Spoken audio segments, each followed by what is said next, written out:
Welcome to the Slop Temple. We pray this video helps.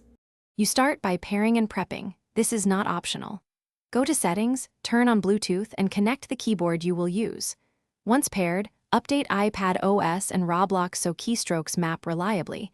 Outdated software causes missed inputs. Make sure full keyboard access is enabled in Accessibility. This unlocks system shortcuts and prevents conflicts.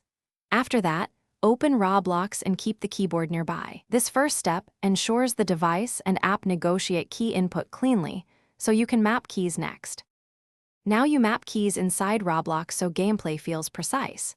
Open any game, press the menu key to reach settings, then open Controls or Keyboard. Choose custom bindings and assign WASD or arrow keys for movement, bind E or F for interact, and set number keys for tools. Once assigned, test movement and actions in a safe spawn area. This confirms no overlap with system shortcuts.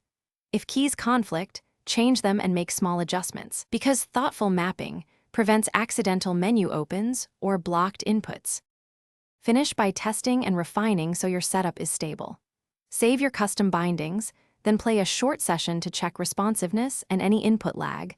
Make incremental tweaks to keys and modifier usage to suit your play style. If something breaks, first reconnect the keyboard and force quit Roblox, then restart the app.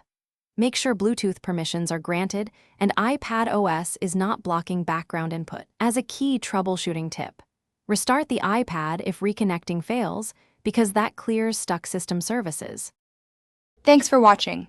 Consider subscribing if we helped you.